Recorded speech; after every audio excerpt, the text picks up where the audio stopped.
Dear brothers and sisters, I welcome you all to hear and see this video message. Today we are going to know about progeny of our electoral system, that is first past the post electoral system in India, and by this system how unrepresented electoral democracy in India, because around 35% of party getting the votes ruling the government, remaining 65% of voters voice unrepresented in our democracy by this our electoral system. So we are going to pray for electoral reformation in India. Detailed content for this video I made in the description. You can go through that and study. Progeny of first past the post electoral in India. India remains by far the largest democracy in the world, with over 912 million electors in the parliamentary election of 2019. Our parliamentary government and FPTB electoral system are a legacy of British colonialism which ended in 1947. The British introduced self-government to India in stages, and it was not until the end of colonial rule and the adoption of Indian Constitution in November 1949 by a Constituent Assembly that universal suffrage was achieved. The Constituent Assembly, which comprised eminent jurists, lawyers, constitutional experts and political thinkers, and labored for almost 3 years, debated at great length which electoral system would be best suited to India before finally choosing to retain the first past the post electoral system. Various systems of proportional representation were considered and attracted many advocates given India's extremely divisive and multi-ethnic society, but first past the post was chosen mainly to avoid fragmented legislature and to help the formation of stable governments, stability being a major consideration in a country emerging from immediate post-colonial communal bloodshed and with a widespread poverty and illiteracy. In the first general election of 1952, 57, 62, the Congress party had packed 75% of seats each in Lok Sabha with 48% and 45% of votes respectively.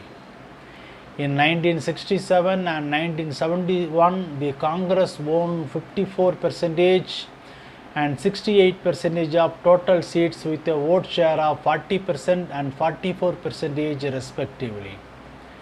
This happened again in 1977 when the Janata Party won 55% of the seats with only 43% of the vote share. In 1980, when the Congress Party regained control, it received 43% of the votes but won 67% of the seats. Even though the Congress Party received only 48% of the ballots in the 1984 Lok Sabha election, it still managed to secure 415 of the 543 seats, thereby bringing it to power. In 2014, the National Democratic Alliance led by the Bharatiya Janata Party won 336 seats with only 38.5% of the popular vote. In 2019, BJP won 303 seats with only 37.6% of the vote share and formed the government. All the successive Congress party governments which ruled India continuously until 1977 served for almost 5 years, close to the maximum allowed in the constitution. In India, by contrast, the Congress party ruled continuously at the center from 1952 to 1977 without any viable opposition. This monopoly ended in 1977. From 1977 to 1997, the government were less stable and a number of prime ministers had to resign as a result of party splits or votes of no confidence before completing their full term.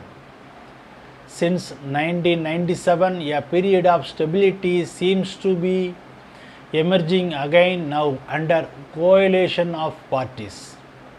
All these political environments have arisen from the same first past the post electoral system. The major effect of the electoral system until 1977 was to guarantee majority governments based on a minority of voter support. The first past the post electoral system initially resulted in the ruling Congress party securing stable majorities in the Lok Sabha, usually against a fragmented opposition. This fragmentation was characterized by a rise in a popularity for regional and state parties in some areas. When the opposition parties combined to form coalition and started putting up common candidates against the Congress candidate, as was the case in the 1977 and 1989 general election, the Congress majorities vanished. For a period of 20 years from 1977 to 1997, the FETB electoral system seemed to have occurred in an area of instability, principally because of the formation of coalition without common principles and pursuit of narrow self-interest by political parties. From single party dominance, the pattern of the political area changed. First, one of a competition between a single party and a coalition of parties, and from there to competition between two coalition of political parties, a trend that continued at the 2004 general election. The FETB electoral system is often said to work best in countries where there are two major political parties. The BJP started its upward mobility in the Indian Parliament with a shrill Hindu agenda, but after one full term in office, the imperatives of electoral politics compelled it to scale down its ultra-rightist militant stance. It had to adopt an inclusive agenda, enabling it to appeal to Muslim, tribal, backward class and other Dalits downtrodden votes who were once considered to be in the exclusive domain of the Congress party. Support can often be divided by setting candidates of the same caste, religion or region against each other. A history of the unrepresentative Indian democracy. Despite being praised world over for its democracy, India suffers from all the negative implications emerging from the adoption of the first past the post electoral system. Analyzing all general elections from 1952 to 2019, no government at the center had crossed the 50% of mark to claim the absolute majority of the voters to claim popular support. Surprisingly, this trend was also found when the Congress was in invincible position during the first 5 Lok Sabha elections from 1952 to 1971. The vote share of the Congress covered around 45% of even when there was a lack of formidable opposition to counter it. This was also witnessed when the Congress was overthrown in 1977 for the first time after independence by the hurriedly formed alliance under the Janata Party in the aftermath of the emergency. The Janata Party government, formed with an alliance of 7 parties, also managed to secure only 41% of the votes.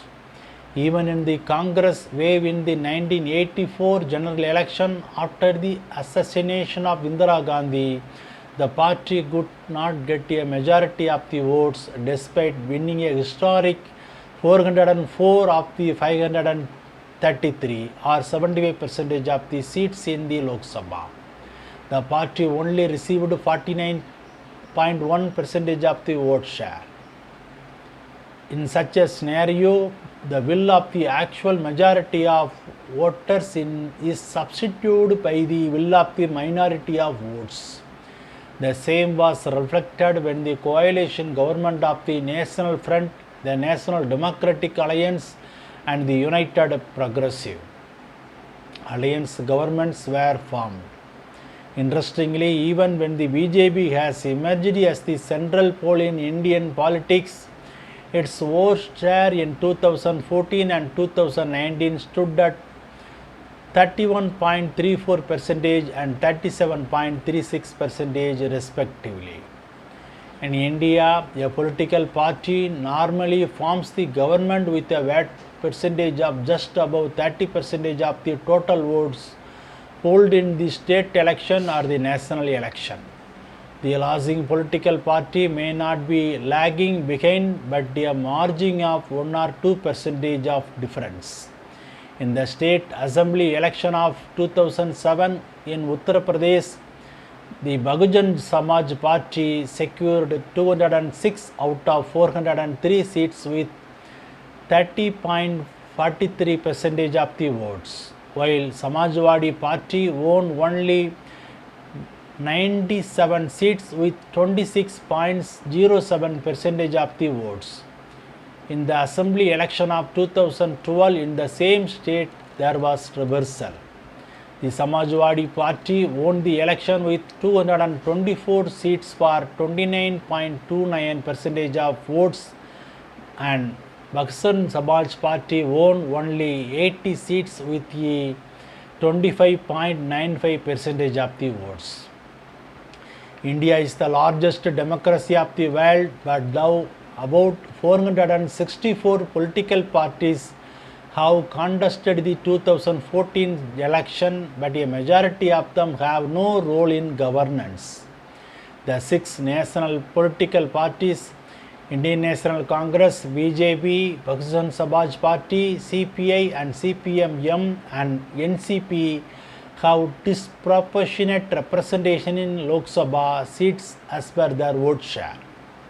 The BJP with 31% of the total votes polled got 282 seats, which is 51.9% of the total seats. The Biju Janata Dalam was with 43.4% of the total votes of the state has occupied more than 80% of the total seats in the Odisha Assembly, and with only 1.7% of the total national polling got 20 seats in the Lok Sabha, whereas DMK of the Tamil Nadu with the same percentage of votes has no seat in 2014 general election. The smaller parties such as Bahujan Samaj Party, CPM-M and CPI at the state level have been losing their proportionate representation in state assemblies in spite of their presence in the state in terms of vote percentage. In the 2014 general election, in which the Bahujan Samaj Party, which was the third largest party in terms of the national vote share, with 20% votes in Uttar Pradesh and 4.2% at the national level, did not get a single seat in the Lok Sabha. On the other hand, parties with lower vote shares won a considerable number of seats. For instance, despite winning 3.9% of the votes, the Trinamool Congress won 34 seats. In India, many of the smaller parties and minority parties are being politically marginalized without being represented in governance through though they have mass base and votes and the issues they represent are quite relevant to national interest. In the 2014 Lok Sabha election, despite the Modi wave, only 37% of the elected candidate or 201 MPs obtained a majority of the votes in the election. At the legislative assembly level across all states, an average of 44.5% of the MLAs have secured more than 50% of the vote share in their constituencies. An elected representative, according to the Indian Constitution, is obligated to serve the people of the entire constituency and all constituents, not only those who exercised their franchise in favor of the MLA or MP. For example, say there are 100 votes in a constituency, candidates A receive 30 votes, candidate B gets 29 votes, and remaining 41 votes are split among other candidates. Not one of the candidates receive more than 30 votes. In an FETB system, candidate A wins with 30 votes and represent the constituency in the legislature. This creates an anomaly because the interests of the majority of electorate do not find expression and representation in the elected body.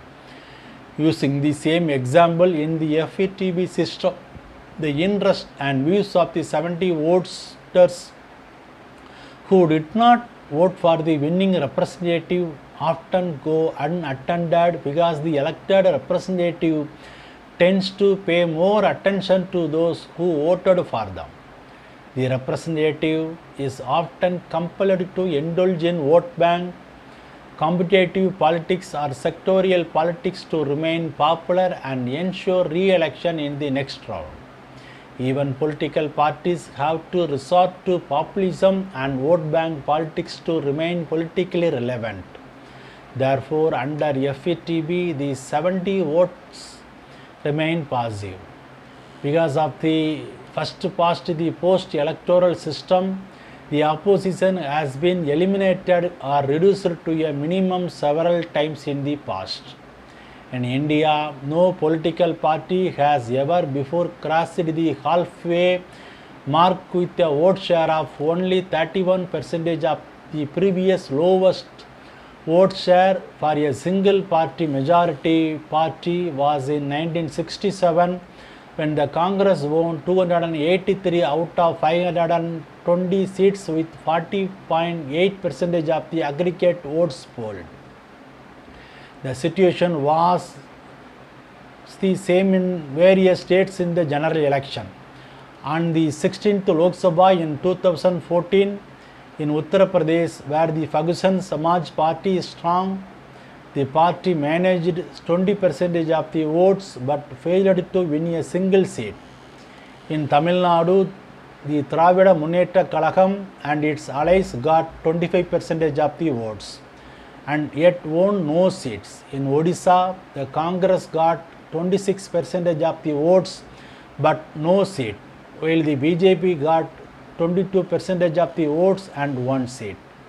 In West Bengal, the left front got nearly 30% of votes but managed to secure only 2 seats.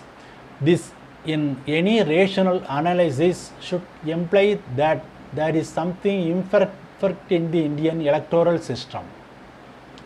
Taking the West Bengal 2016 year assembly election for 294 seats into consideration, the Trinamool Congress polled a massive 44.9% of the votes, while the Left Congress Alliance came a distant second with 38.66% votes. the Trinamool backed 211 seats while Left Congress Alliance managed just 72 seats. In Uttarakhand year 2017, for 70 assembly seats, the vote share of BJP and Congress was 46.5% and 33.5% respectively, with the BJP winning 57 seats while the Congress was reduced to only 11. In Rajasthan, for 200 assembly seats on 2013, the BJP packed 163 seats with 45.17% of votes, while the Congress made it to just 21 seats with 33.07% of votes.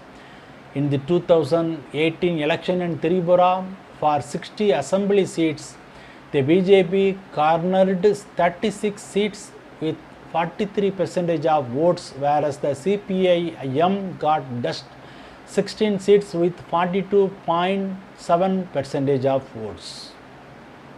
In Kerala, 2021 State Assembly election for 140 seats, LDF got 91 seats by 45.43% of vote share. UDF Congress got 41 seats by 39.47 vote share, but BJP with 12% of vote share not even get a single seat in Kerala Assembly.